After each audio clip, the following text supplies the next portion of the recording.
New Year's Eve 2020. We've made it. The final end of this challenging, uncertain year. My walk today starts at Burrington Combe, and it's only going to be 6 miles long, staying within North Somerset in the Tier 3 restriction.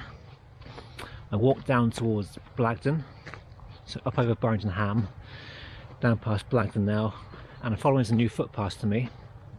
This one goes past, I think it's Uxbridge, I think it's called. It goes near a sewage works very soon. Loops back around towards the A38 and then back south towards Burrington again on new paths to me. So yeah, it's been a challenging year. We've all done very well to get this far, I think.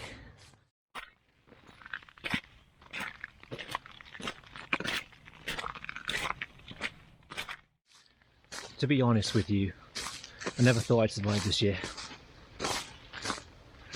With how I felt back in January and early in the year, I thought I wouldn't make it this far. I really did. But I persevered. It's not been easy at all, but I'm still here and I'm pleased with that. I've not been down here before, and apart from the smell, it's actually quite nice. We very rarely get snow in this part of the UK. There was light dusting up here a few days ago, but that's it really. And I was up early this morning, de-icing the car, and I came here to make the most of the frost and the ice. I really enjoy seeing this and walking on it as well.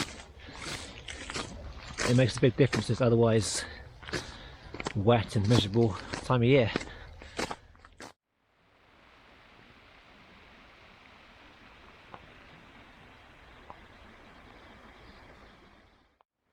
It's now been 3 days since I uploaded my video about suicide, and I've had quite an amazing response to that, so thank you all for that. It's been quite brilliant really, especially for those of you who shared the video with others.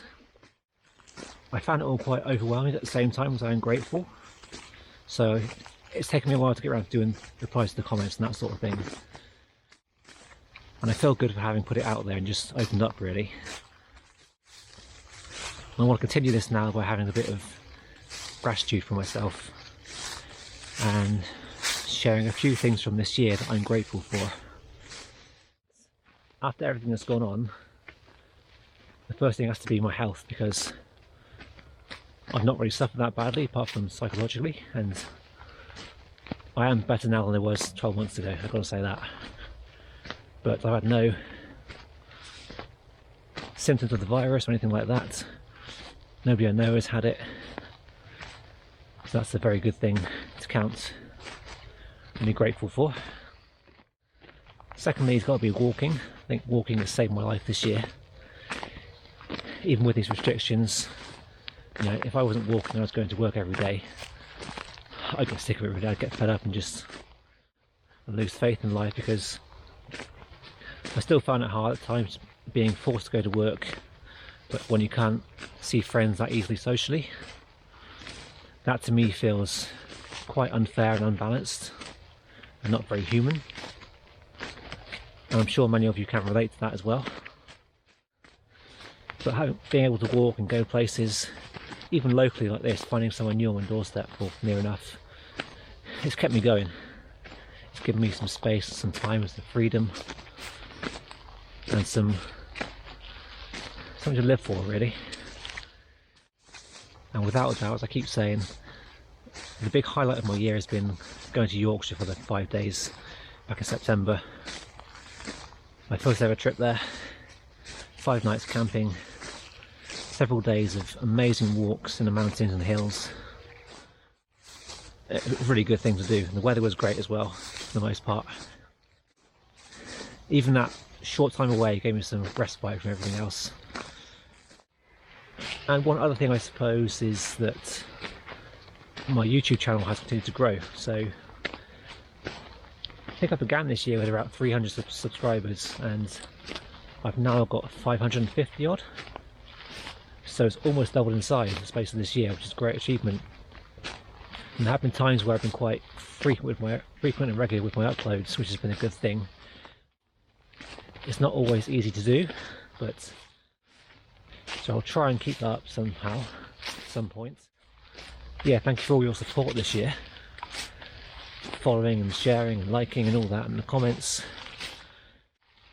I suppose that in itself, being able to vlog and communicate with you guys when I couldn't see others, has also helped me to keep going. One more thing to my walking group in Weston, because I only started that one last November, and before that I relied upon a group in Bristol, which is quite hard to get to now. And if not for the Western group and all this tier restriction stuff, I would have very few opportunities to walk with others. We've had quite a stop-start year, as you expect, but even walking with up to 5 others is quite a good thing when you live on your own and have to go to work a lot, that sort of thing.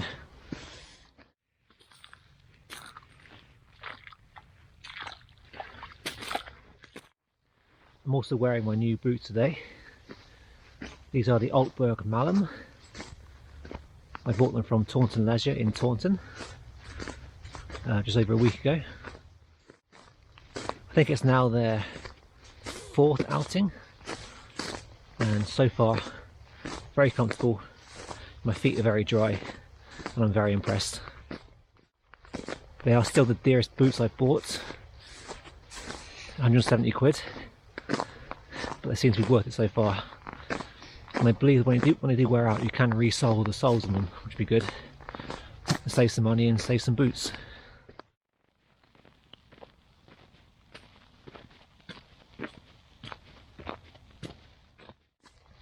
If I don't see you again in this video,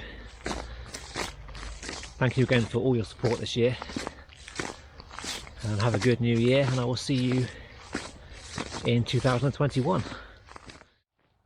I've just crossed over Emily Lane, and I had walked through these next 3 fields before. I recall it being quite wet and boggy underfoot, and the right of way wasn't clearly marked on the ground. Being icy and frozen, it should be quite easy to make my way across.